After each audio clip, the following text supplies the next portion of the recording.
এবার এই কথা আমরা সকলে জানি। আপনি কি এই কথাটা জানেন যে ছোট ছোট সুখের দ্বারাই বড় সুখ লাভ করা যায়?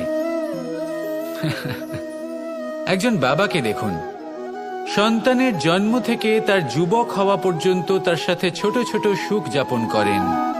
এই ছোট ছোট সুখগুলি তাদের প্রেমের সম্পর্কে গভীরতা নিয়ে আসে, এবং প্রেমের এই গভীরতা তাদের জীবনে বড় সুখ নিয়ে আসে। এটা ঠিক সেই রকম যেরকম বিশাল এক সমুদ্রে, গভীর এক সমুদ্রে অমূল্য রত্ন খুঁজে পাওয়া যায়। এটাও ঠিক সেই রকমই। সেই জন্য জীবনে বড় বড় সুখের খোঁজ করতে গিয়ে সময় নষ্ট করবেন না।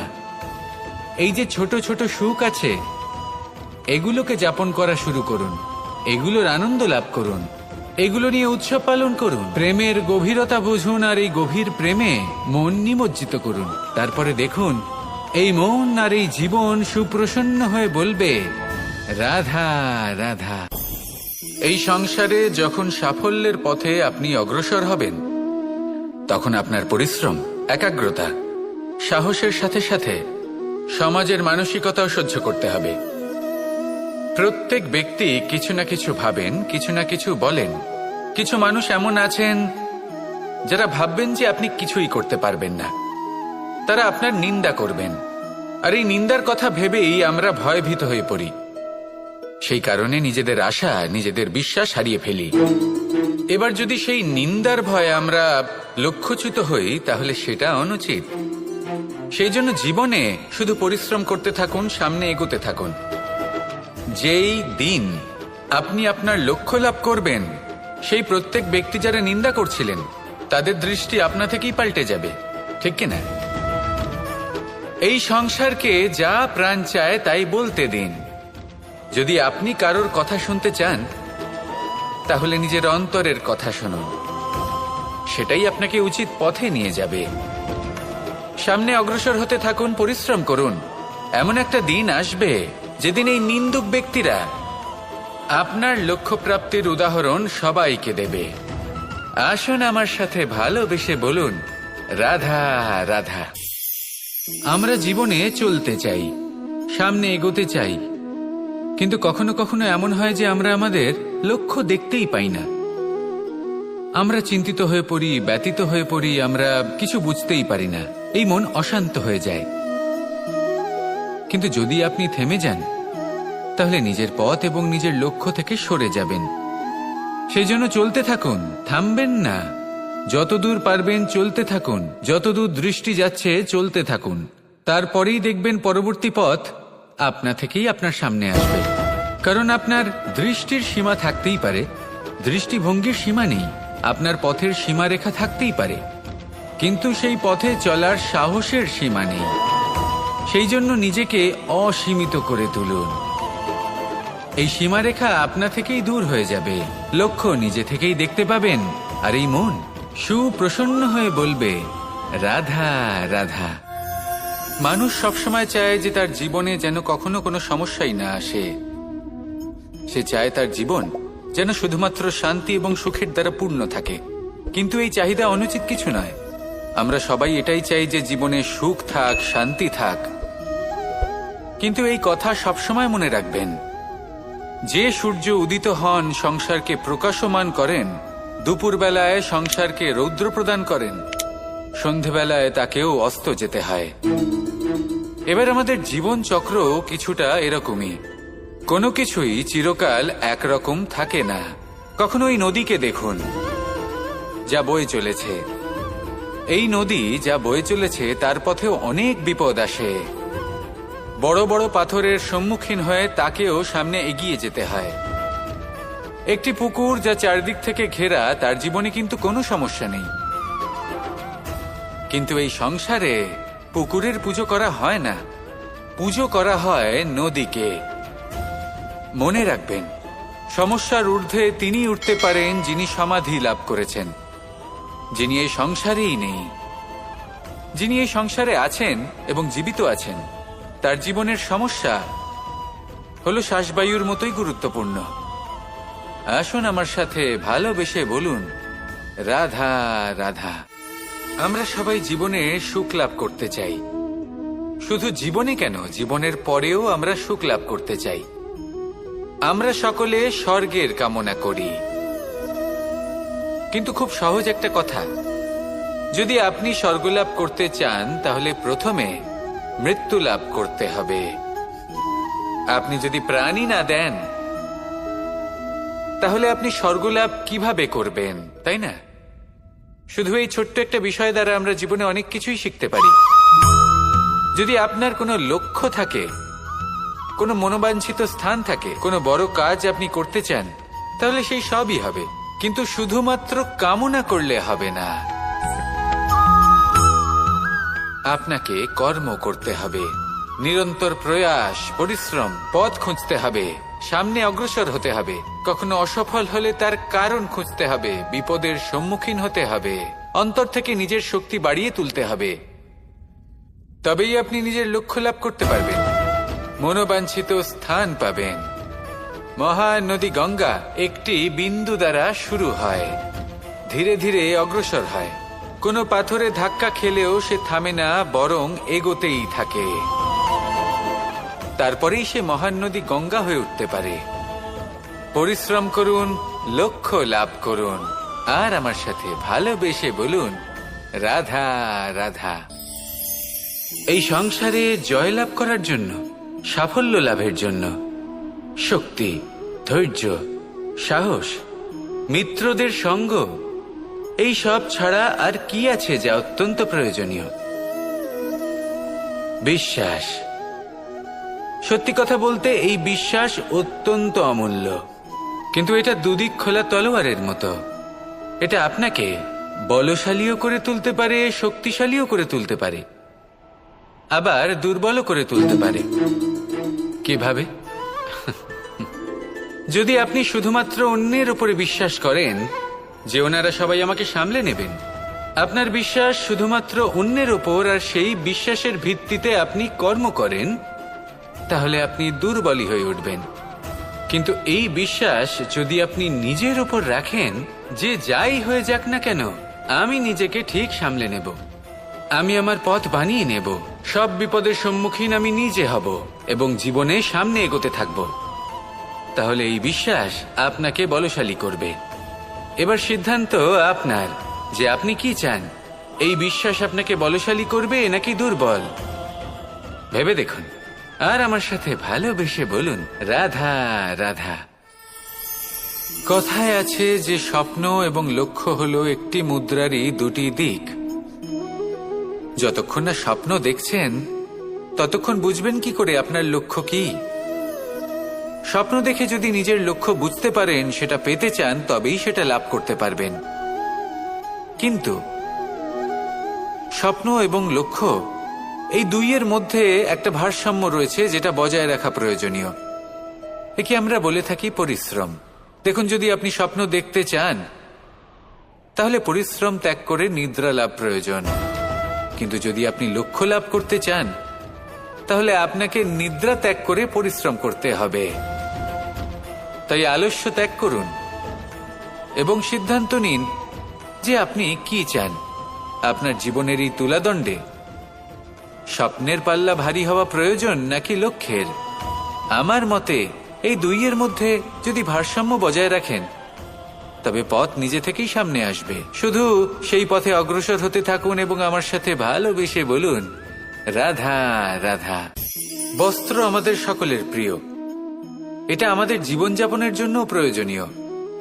আমরা সবসময় চেষ্টা করি সেই বস্ত্র পরতে যা পরলে আমাদের দেখতে ভালো লাগে। কিন্তু কখনো এই কথা ভেবে দেখেছেন যে কিছু বস্ত্র যদি স্বচ্ছ হয় তাহলে তা পুরনো হলেও দেখতে ভালো লাগে? ঠিক তেমনই, যেমন কোনো খাবার যদি মশলাদার না হয়, অত্যন্ত সুস্বাদু নাও হয়, কিন্তু যদি তা গরম হয়, টাটকা হয়, তাহলে খেতে ভালোই লাগে। ঠিক সেইভাবেই যদি কোনো ব্যক্তি সুন্দর নাও হয় কিন্তু তার কথা খুবই মধুর হয়, তাহলে সেই ব্যক্তি সকলের প্রিয় হয়। কোনো ব্যক্তি যদি ধনবান নাও হন কিন্তু তিনি যদি গুণী হন, তাহলে এই সংসারে সম্মান লাভ করেন। সেই জন্য কখনো এই বিষয়ে দুঃখ পাবেন না যে আপনার কাছে ভৌতিক স্বাচ্ছন্দ্য নেই। আপনার কাছে সব থেকে বড় বস্তু, সব থেকে মূল্যবান বস্তু যেটা আছে সেটা হলো আপনার আত্মা, আপনার মন, আপনার বিচারধারা, আপনার গুণ, আপনার কথা। এগুলো সবসময় শুভ রাখুন এবং সবসময় নিজের সাথে রাখুন। এই জীবন সফল হবে এবং প্রেমময় হয়ে বলে উঠবে, রাধা রাধা। ছোটবেলা থেকেই আমি গরু চড়িয়ে অভ্যস্ত, সেই জন্য সকলে আমাকে গোপাল নামে ডাকত। কিন্তু গোপাল হয়ে আমি একটা অমূল্য শিক্ষা লাভ করেছি। আমি দেখেছি যে গৌশালাতে অনেক বাছুরের মধ্যে একটি গাই তার নিজের বাছুরকে অবশ্যই চিনে ফেলে। যেখানে সমস্ত বাছুর একই রকম দেখতে এবং প্রত্যেকের স্বরও সমান, তারপরেও সকল বাছুরের মধ্যে নিজের বাছুরকে ঠিক চিনতে পেরে যায় এবং তার সাথেই থাকে। ঠিক এইরকমই কিছুটা হয় আমাদের কর্ম এবং তার কর্মফল।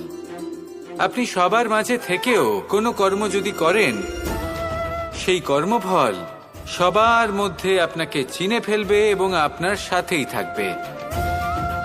তাই যখনই কর্ম করবেন ভেবে চিন্তে করবেন। কোনো কর্ম করার আগে একবার ভেবে দেখুন, তাহলে জীবনে বারংবার অনুতপ্ত হতে হবে না। কারণ বিষয়টা কিছুটা এরকম যে এই সংসারে আপনি কাল, কর্মফল এবং সময়, এই তিনের হাত থেকে কখনো লুকোতে পারবেন না, কখনো পালাতেও পারবেন না। আসুন আমার সাথে ভালোবেসে বলুন, রাধা রাধা। জন্ম এবং মৃত্যু, একটি হলো জীবনের সূত্রপাত, আরেকটি জীবনের সমাপ্তি। এটা হলো একটি চক্র এবং প্রত্যেক চক্রের মতোই এটাও যেখান থেকে শুরু হয় সেখানে এসেই সমাপ্ত হয়। অর্থাৎ প্রত্যেক ব্যক্তি যারা জন্ম নিয়েছেন তার জন্মের সাথে এটা সুনিশ্চিত হয়ে যায় যে তার মৃত্যু হলো অবশ্যম্ভাবী। এই সংসারে এমন কিছুই নেই যা চিরকালের মতো থেকে যায়। এবার এটা আমরা সবাই জানি। আমাদের কাছে যে জীবনটা আছে, যেটা আমরা যাপন করতে পারি, সেই সময়কালে আমরা কি করতে পারি সেটা গুরুত্বপূর্ণ। এমন কিছু করুন যার ফলে মৃত্যুর পরেও আপনি অমর হয়ে থাকবেন। আমাদের কথা, আমাদের কর্ম এই সংসারে প্রেরণা প্রদান করতে পারে। আর যদি আমরা প্রেরণা নাও জোগাতে পারি, তাও এই সন্তোষ বোধ যেন থাকে যে আমরা আমাদের জীবন ব্যর্থ হতে দিইনি। এই জীবন যাপন করার ইচ্ছেতেই আমরা সময় ব্যর্থ করে দিই। আর এই জীবনকে যাপন করার সর্বশ্রেষ্ঠ উপায় হলো এটাই যে কখন আমাদের মৃত্যু হবে, কিভাবে আমাদের মৃত্যু হবে, এই চিন্তা ত্যাগ করে যেন আমরা বর্তমানে বেঁচে থাকি, আজকে বেঁচে থাকি, আজকে দাঁড়িয়ে কর্ম করি এবং আজ যে সংকট সামনে তার সম্মুখীন হই। ভবিষ্যতের পথ নিজে থেকেই উন্মুক্ত হবে। আপনার জীবনে অনেক বড় বড় বিপদরূপী পাথর আসবে। সেই পাথরগুলিকে এতটাই দুর্বল করে দিন যাতে সেই পথ আপনি অগ্রসর হওয়ার পরে আপনার পেছন পেছন যে সেই পথ দিয়ে আসবেন তিনিও যেন সহজেই পাথর চূর্ণ করে সামনে অগ্রসর হতে পারেন। মনে রাখবেন, আপনার প্রচেষ্টারও একটা মাহাত্ম্য আছে। যদি আপনি কোনো কেল্লার শিখরে পতাকা উত্তোলন নাও করতে পারেন, তাহলেও আপনার প্রচেষ্টার যে মাহাত্ম্য তা কখনো কমে যাবে না। সেই জন্য প্রচেষ্টা করতে থাকুন আর আমার সাথে ভালোবেসে বলুন, রাধা রাধা।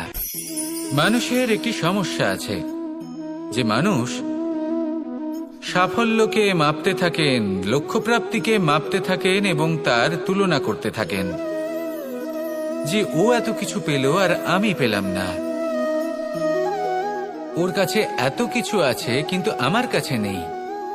এই তুলনা করার জন্য ওনারা দুঃখী হয়ে পড়েন, নিরাশ হয়ে পড়েন। তাই আমি একটা প্রশ্ন করছি যে এটা কি উচিত? এই সংসারে আপনি কি নিয়ে তুলনা করবেন, যেখানে সূর্যদেব চন্দ্রমা দুজনেই আছেন, দুজনেই হলেন বিশেষ, দুজনেই নিজ নিজ সময়ে উদিত হন। এদের মধ্যে একজন না থাকলে তাহলে আমাদের জীবন কঠিন হয়ে পড়বে। ঠিক সেইভাবেই আপনি যদি একটা বড় রেখা অঙ্কন করেন তাহলে অন্য রেখাটি ছোট হয়ে পড়ে না, সে তেমনই থাকে যেমনটা সে ছিল। আপনার অস্তিত্ব কখনো ছোট বা বড় হতে পারে না। শুধু তুলনা করার জন্য আপনার এটা মনে হতে পারে। যদি আপনি যুদ্ধ করতে চান আপনার তলোয়ারের প্রয়োজন পড়বে। যদি বস্ত্র তৈরি করতে চান এত বড় তলোয়ার দিয়ে কিছুই হবে না, তখন প্রয়োজন পড়বে একটা ছোট্ট সূচের। তাই তুলনা করবেন না, না নিজেকে ছোট মনে করবেন না অন্য কাউকে। সবার সাথে সহযোগিতা করুন, আর যদি তুলনা করতেই হয় নিজের সাথে করুন, যে কাল আমি কেমন ব্যক্তি ছিলাম, আজ কি তার থেকে শ্রেষ্ঠ হয়ে উঠতে পেরেছি। ভেবে দেখুন ভবিষ্যতে গিয়ে আপনি কতটা শ্রেষ্ঠ ব্যক্তি হতে পারেন। আসুন আমার সাথে ভালোবেসে বলুন, রাধা রাধা। মানুষ বলে থাকেন যে জীবনে সময়ের পূর্বে এবং ভাগ্যের থেকে বেশি কিছুই পাওয়া যায় না।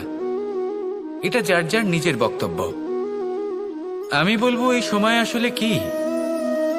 এই সময় হলো যাতে যুগ যুগান্তর নিহিত আছে, যার মধ্যে দিন আছে, মাস আছে, বছর আছে, ঠিক কিনা? বাস্তবে আপনার কাছে সময় কতটা আছে যা আপনি সদ্ব্যবহার করতে পারেন? তখন থেকে আছে যখন থেকে আপনি নিজেকে বুঝতে শুরু করেন।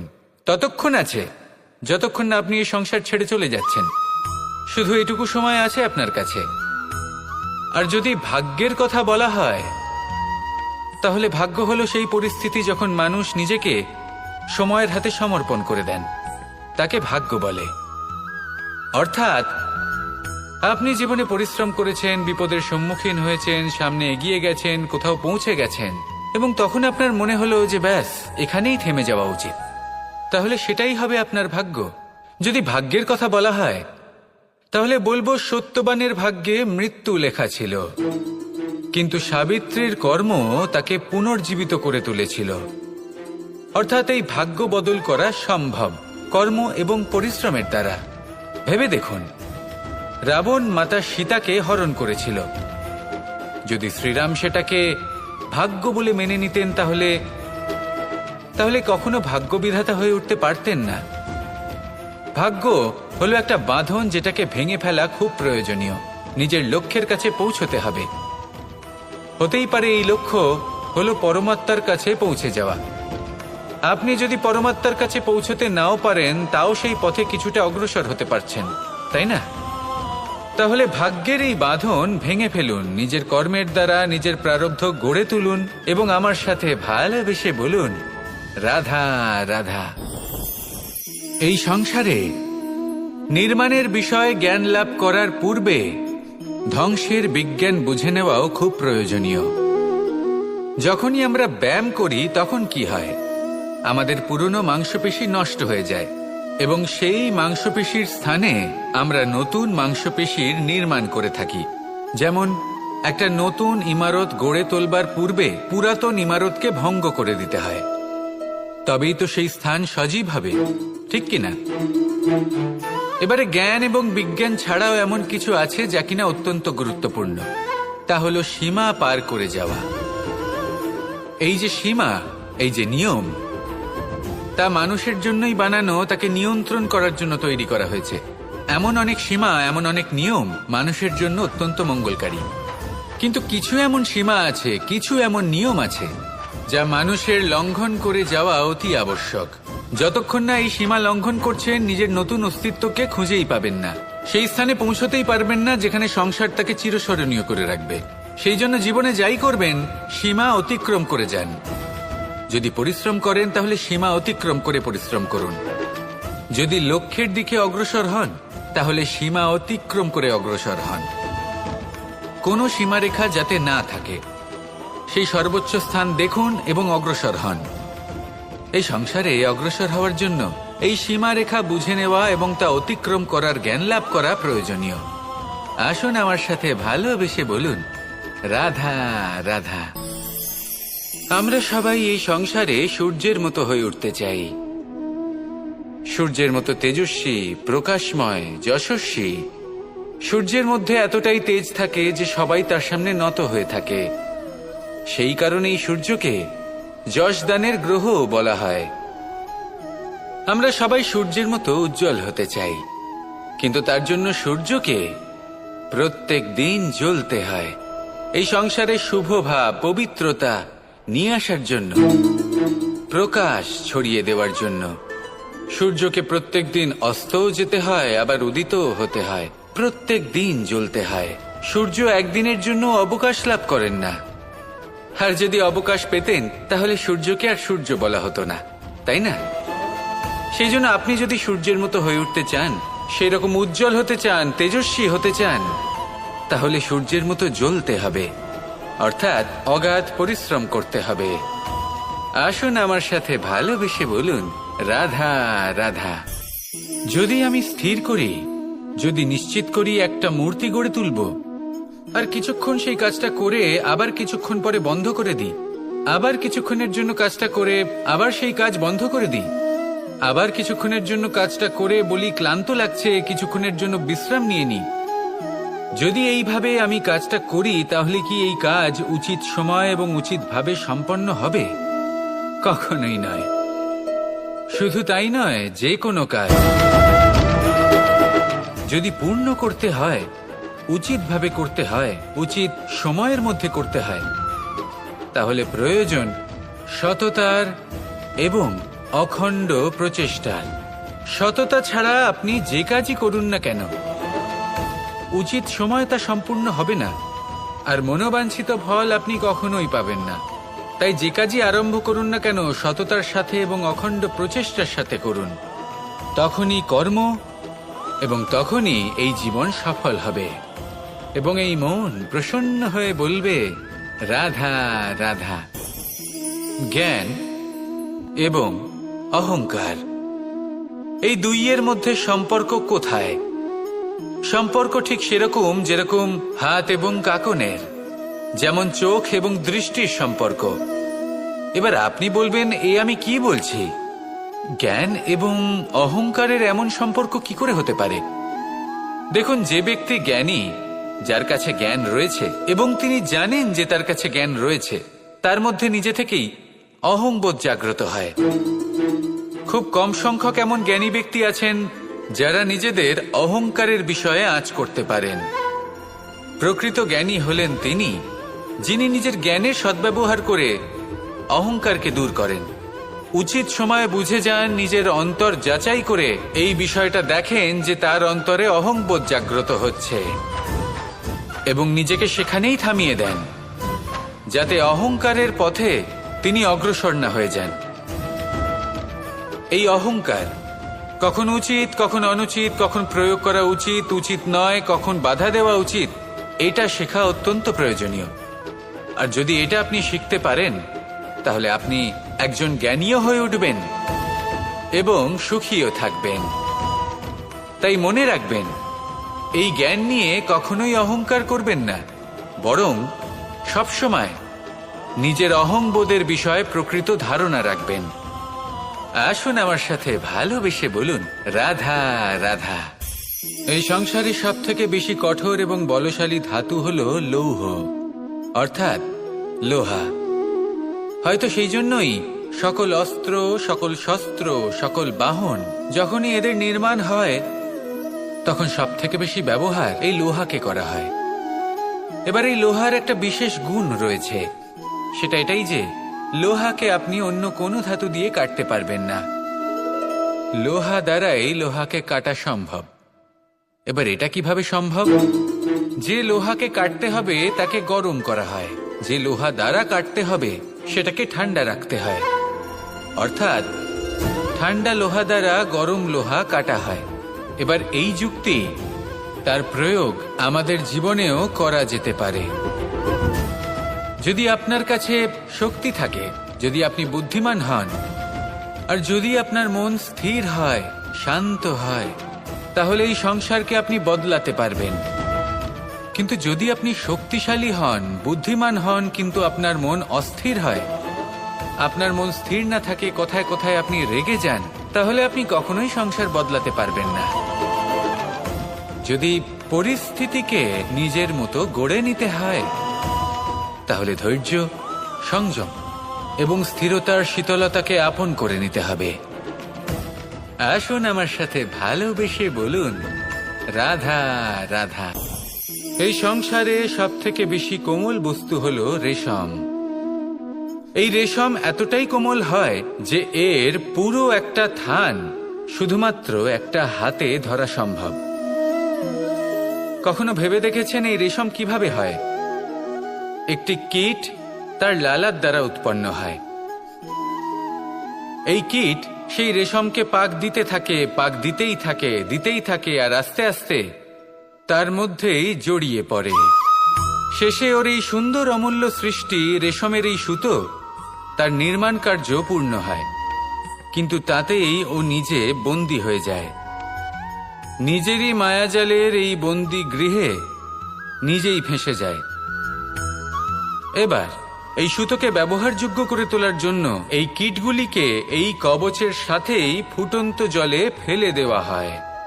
এই সংসারে যদি আমাদের স্বপ্ন এই সংসারের দুঃখ হরণ করার জন্য, এই সংসারে সুখ বিতরণ করার জন্য হয়, তবেই আমাদের প্রগতি সম্ভব।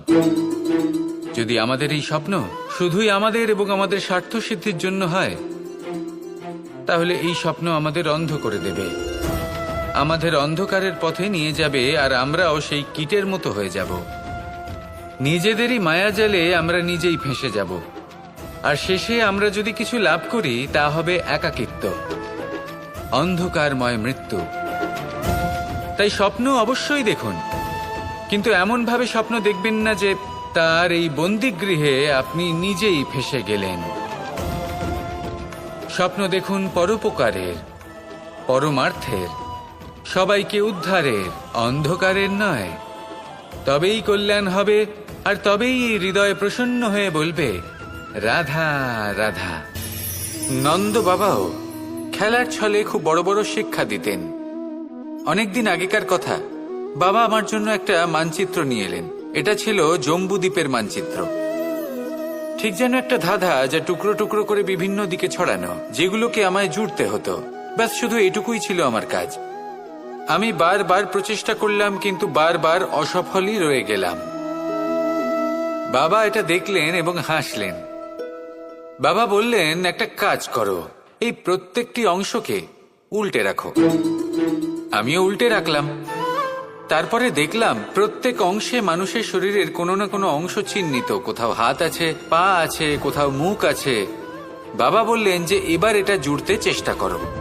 আমিও জুড়ে দিলাম। মানুষের মানচিত্র পূর্ণ হলো। এবার বাবা বললেন, এটা উল্টে রাখো, মানচিত্র পূর্ণ আকার ধারণ করেছে। আমি বললাম, ঠিক আছে।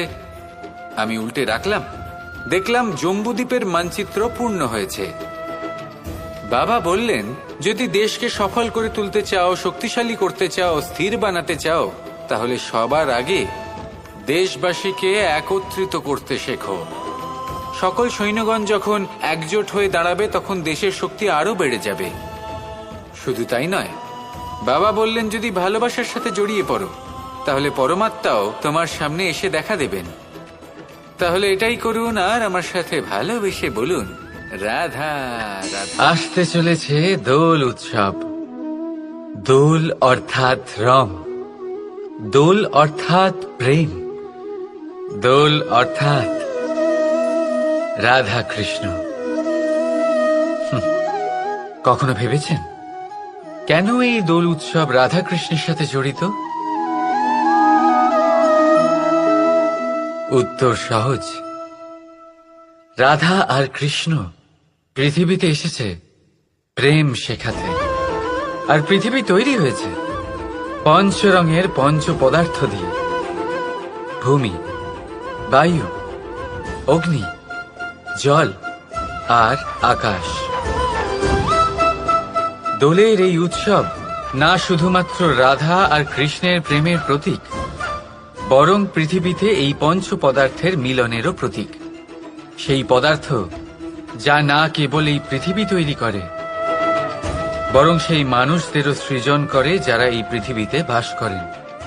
আর যখন মানুষ একে অপরকে দোলের রঙে রাঙিয়ে দেয়, তখন কাউকে আলাদা দেখতে লাগে না, সবাইকে একরকম লাগে। কারোর মুখ দেখা যায় না, যদি কিছু দেখা যায় তা শুধু এই রং, প্রেমের রং, উল্লাসের রং, পৃথিবীর নির্মাণকারী পঞ্চ পদার্থের রং। তাই বয়ে যান এই রঙের নদীতে, আর গড়ে তুলুন এই সম্পর্ক এক নতুন উদ্যমে। শুভ দোলযাত্রা। আর হ্যাঁ, ভালোবেসে বলুন, রাধা রাধা। এই ফল দেখতে পাচ্ছেন আপনি?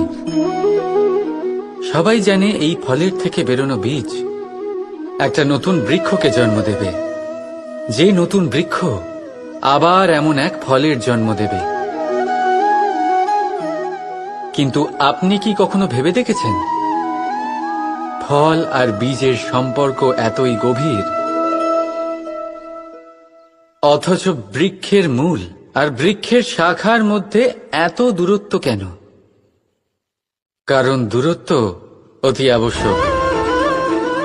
যদি আপনি কাউকে নিজের কাছে চিরকালের জন্য রাখতে চান, তখন তাদের থেকে দূরত্ব কিছু সময় দরকারি। এই দূরত্বই হলো সেই কারণ যার জন্য আপনি আপনার সঙ্গীর মাহাত্ম্য বুঝতে পারেন। এই দূরত্বের জন্যই আপনি আরো প্রেরণা পান যাতে তাদের সাথে আবার দেখা হয়। আর সেই জন্য মনে রাখবেন, দূরত্ব কখনোই খারাপ নয়।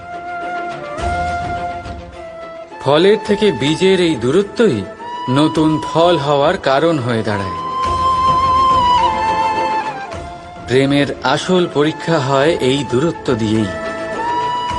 তাই দূরত্বের সাথেও প্রেম করুন আর ভালোবেসে বলুন, রাধা রাধা।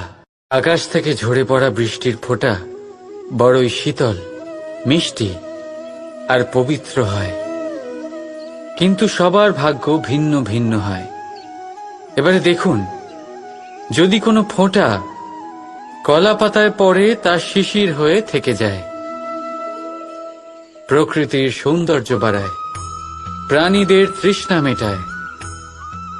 যদি কোনো ফোঁটা ঝিনুকে পড়ে তা মুক্ত হয়ে যায়, আর যদি কোনো ফোঁটা সাপের মুখে পড়ে তাহলে তা বিষ হয়ে যায়।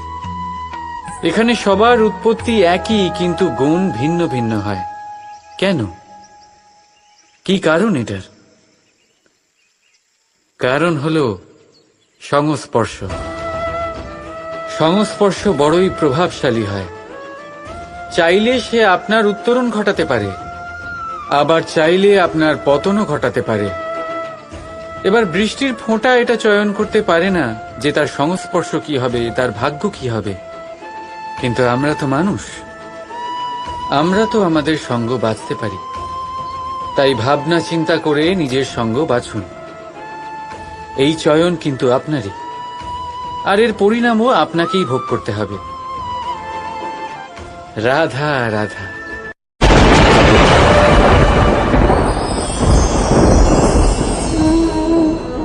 আমার সামনে রয়েছে গরুর দুধ, যা 2 দিন পর্যন্ত ভালো থাকে। যদি এই দুধ গরম করে জমানো হয় তাহলে তৈরি হয় দই, যা 3-4 দিন অবধি ভালো থাকে। যদি এই দইকে মন্থন করেন তৈরি হবে মাখন, যা অনেক সপ্তাহ ভালো থাকে। আর যদি এই মাখন ফোটানো হয় তাহলে তৈরি হয় ঘি, যা বহু বছর ভালো থাকে। মানেটা বুঝলেন? তাপ আর মন্থন। জীবনে যত পরীক্ষায় উত্তীর্ণ হতে পারবেন, যত কষ্টের তাপ সহ্য করতে পারবেন, যত মন্থনের বাধা পেরোতে পারবেন, ততই যশ, শক্তি আর সামর্থ্য বাড়তে থাকবে। তাই কর্ম করুন, কঠিন বাধার সম্মুখীন হন, আর মন্থন করে মন শুদ্ধ রাখুন।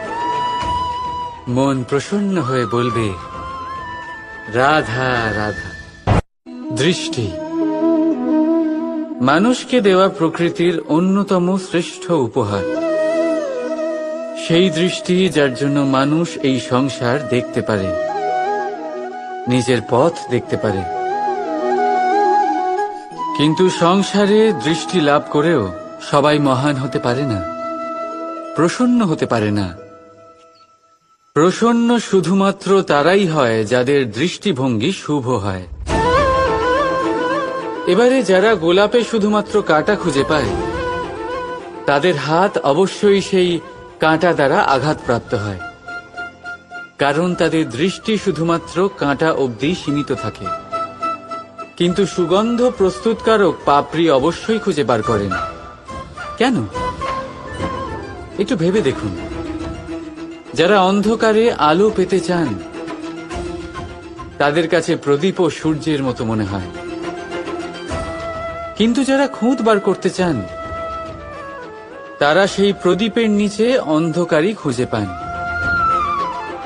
যারা ভালোবাসা পেতে চান তারা অচেনা মানুষের মধ্যেও স্নেহ খুঁজে পান, নয়তো কাউকে পেয়েও তাদের না চিনতে পারা মানুষের অভাব নেই।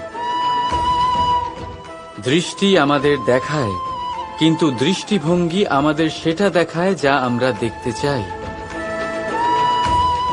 যেমন আপনার ভাবনা হবে সেটাই সত্যি হয়ে আপনার সামনে আসবে। তাই আপনার ভাবনাগুলিকে শুভ করুন আর ভালোবেসে বলুন, রাধা রাধা।